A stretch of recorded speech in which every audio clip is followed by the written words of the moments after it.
Very good morning to all of you. This is your SST period, and we were doing chapter number 1 of history, how, when, and where from NCERT books. So, in last video, we studied about how important are dates, dates क्यों important होती हैं, which dates, कौन सी dates, and how do we periodize. तो ये 3 topic जो थे हमने last class में करे थे. And today we will do what is colonial. So open your NCERT books at page number 4 of history. I am waiting, students. Open your books. Okay, let's start from the last paragraph. From here, what is colonial? So what do you mean by colonial? Second last video में मैंने आपको बताया था कि colonial हम किसको बोलते हैं. So in this book you will read about the way the British came to conquer the country. इस बुक में आप ये देखोगे कि कैसे ब्रिटिश लोग हमारे कंट्री में आए थे, उन्होंने कैसे रूल्स बनाए थे, कैसे वो हमारी कंट्री को चला रहे थे. आप ये भी देखोगे कि कैसे हमारी इकोनॉमी के ऊपर कंट्रोल कर रहे थे, कैसे हमारी सोसाइटी के ऊपर कंट्रोल कर रहे थे, सभी एक्सपेंसेस को फुलफ़िल करने के लिए कैसे हमारी सोसाइटी से वो रेवेन्यू इकट्ठा कर रहे थे, गुड्स कैसे परचेज करते थे लोअर प्राइसेस पे. तो ये सब कुछ आप इस बुक में देखोगे.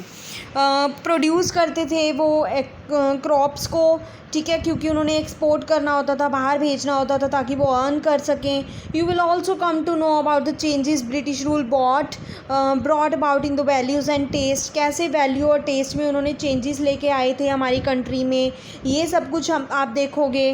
When the subjugation of one country by another leads to these kinds of political, economic, social and cultural changes जब आते हैं, जब भी ये सारे चेंजेस हमारी कंट्री में आए, इन चेंजेस को हम बोल देते हैं colonization.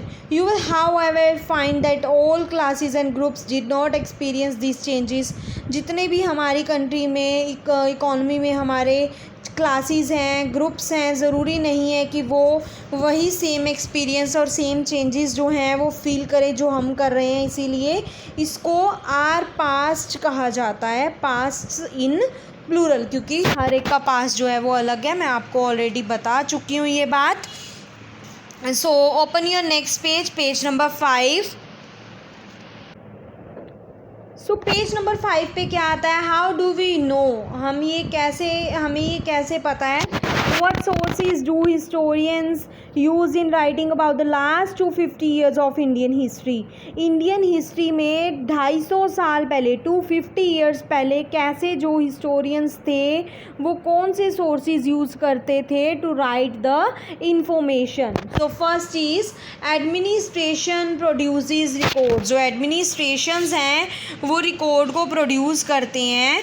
One important source is the official record of the British administration. जो एक इम्पॉर्टेंट सोर्स है ऑफिशियल रिकॉर्ड को रिकॉर्ड करने के लिए ब्रिटिश एडमिनिस्ट्रेशन है. तो ब्रिटिश जो है ये बिलीव करते थे जो right of act of writing है वो बहुत ही इम्पॉर्टेंट है, कि हर एक इवेंट को, इंफॉर्मेशन को रिटन फॉर्म में होना ज़रूरी है. हर एक instruction, plan, policy, decision, agreement, investigation जो भी हैं ये सब कुछ रिटन फॉर्म में होना ज़रूरी है.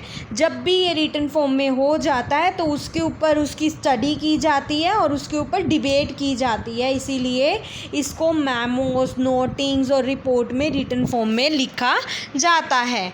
ब्रिटिश ने ये भी फेल्ट किया कि जो भी इम्पॉर्टेंट डॉक्यूमेंट्स हैं, लेटर्स हैं, उनको प्रिजर्व, बचा के रखना ज़रूरी है. सो उनके लिए एडमिनिस्ट्रेटिव इंस्टीट्यूशन के साथ रिकॉर्ड रूम भी बनाए गए ताकि इनको वो प्रिजर्व करके रख सकें, संभाल के रख सकें.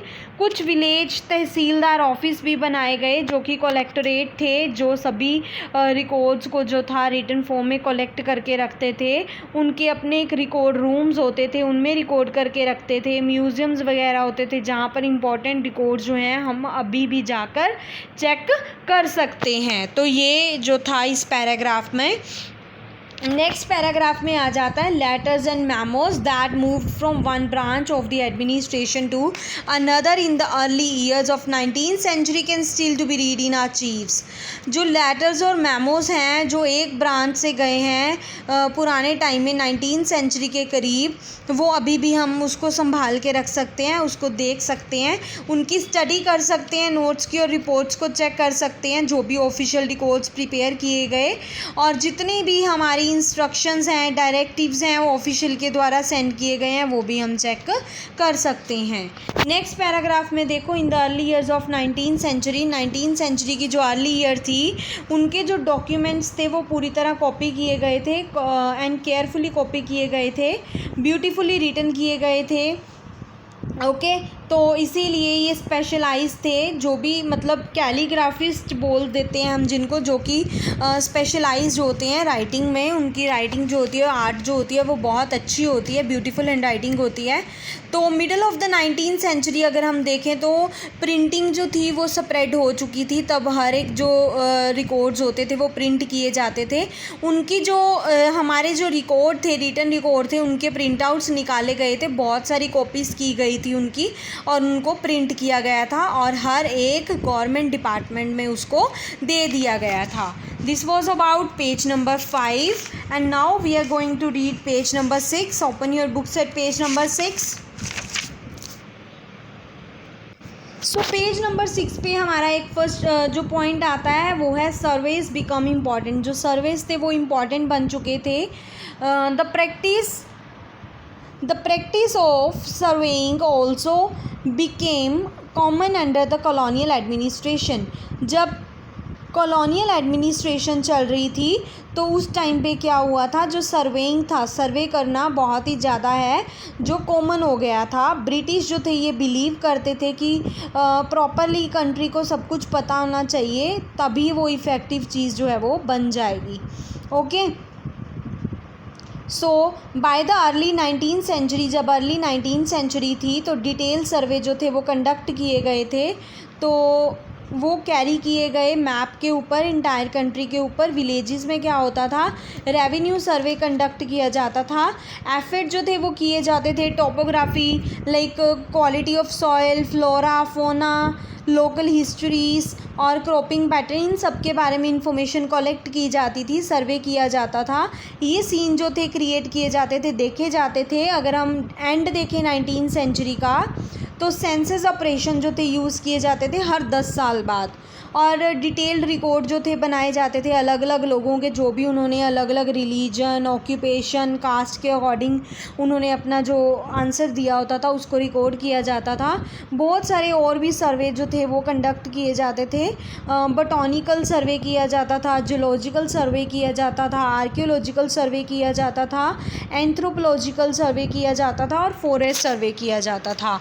जितना भी अब नेक्स्ट जो है पॉइंट आ जाता है, what official record do not tell. कौन से ऐसे ऑफिशियल रिकॉर्ड्स होते हैं जो हमें नहीं बताते हैं। अगर हम पूरी स्टडी करके देखें रिकॉर्ड्स की तो हमें ये बहुत कुछ पता चलता है, बहुत इन्फॉर्मेशन मिलती है। We must remember that these are official records. हमें पता होना चाहिए कि ये सारे ऑफिशियल रिकॉर्ड्स हैं। They tell us what the official thought, क्या ऑफिशियल्स जो हैं जिन्होंने रिकॉर्ड बनाया वो क्या सोचते हैं इस सब के बारे में। तो this was about page number 6। Now we are going to read page number 7. That is last page of chapter number 1 of history. Open your page number 7. So let's start.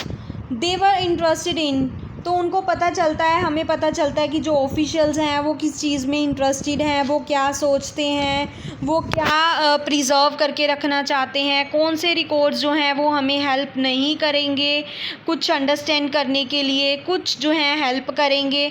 For that we need to look elsewhere. कुछ जो भी information provided है, हो सकता है कई बार वो हमारे काम की ना हो, तो उसके लिए हमें कहीं और भी जो है इंफॉर्मेशन फाइंड करनी पड़ती है। When we begin to search, जब हम सर्च करने लगते हैं इस सोर्सेज के बारे में तो हमें बहुत कुछ मिल जाता है, तो उसको ऑफिशियल रिकॉर्ड्स में लिखना बहुत डिफ़िकल्ट हो जाता है। हमारी डायरीज़ होती हैं, लोगों की डायरीज़ होती हैं, अकाउंट्स होते हैं ट्रैवलर्स के, ऑटोबायोग्राफीज़ के, बहुत सारी इंपॉर्टेंट पर्सनैलिटी पर्सनालिटी ने रिकॉर्ड्स बना के रखे होते हैं। तो ये सब कुछ हमें जो है स्टडी करना चाहिए। पॉपुलर बुकलेट्स होती हैं जो कि बाज़ार्स में भी हैं, सोल की जाती हैं, बेची जाती हैं ताकि लोगों को इन्फॉर्मेशन मिले। डिबेट भी होती है, लीडर्स और रिफॉर्मर्स जो होते हैं वो भी बहुत कुछ लिखते हैं, अपने आइडियाज़ लिखते हैं, पोइट्स भी लिखते हैं, अपनी फीलिंग्स को शो करते हैं। ये जो सारे सोर्सेज हैं ये हमें इन्फॉर्मेशन प्रोवाइड करते हैं, ठीक है। जो कि पढ़े लिखे होते हैं वही हमें इन्फॉर्मेशन प्रोवाइड कर सकते हैं। From these we will not be able to understand how history was experience. इससे हमें पता नहीं चलता कि कैसे ट्राइबल लोग रहते थे, क्योंकि इन्फॉर्मेशन बहुत ज़्यादा हो जाती है। Getting to know their life, अगर उनकी लाइफ्स के बारे में जानना है तो ये बहुत ही ज़्यादा डिफ़िकल्ट टास्क हो जाता है। Okay, yet this can be done, ये हो सकता है if we make a little bit of effort. अगर हम कुछ एफर्ट्स लगाएं तो फिर भी हम जो है इन्फॉर्मेशन रीड कर सकते हैं, इन्फॉर्मेशन कलेक्ट कर सकते हैं। तो इस बुक में हम इससे ही पढ़ेंगे। So this was chapter number 1 of history. So ये हमारा चैप्टर जो है कंप्लीट हो चुका है। आपने क्या करना है, ये वाला जो सोर्स हमें दिया गया है, not fit for human consumption, क्या चीज़ जो है ह्यूमन कंजप्शन के लिए वो इम्पॉर्टेंट फिट नहीं है, तो इसके बारे में आप ये खुद रीड करोगे। This chapter is complete now, ये चैप्टर हमारा कंप्लीट हो चुका है। If you have any doubt you can contact me. अगर आपको कोई भी डाउट है आप मेरे से कांटेक्ट कर सकते हो। सो कल हम इस चैप्टर के क्वेश्चन आंसर्स करेंगे, साथ ही के साथ मैं आपको ये क्वेश्चन आंसर्स जो हैं एक्सप्लेन भी कर दूँगी। तो आपने अभी क्या करना है, आपने सबसे पहले मैं आपको बताऊँ, हमने SPL का वर्क किया था, उसके बाद हमने ज्योग्राफी का वर्क किया था, and now we are doing history का फर्स्ट चैप्टर जो है मैंने आपको एक्सप्लेन कर दिया है। From tomorrow we will do question answers. And second thing मैं आपको बता दूं कि आपका चैप्टर नंबर 1 जो है मैं टेस्ट लूँगी नेक्स्ट वीक जब भी आपकी गूगल मीट लगेगी। So be ready for it. Okay, have a nice day.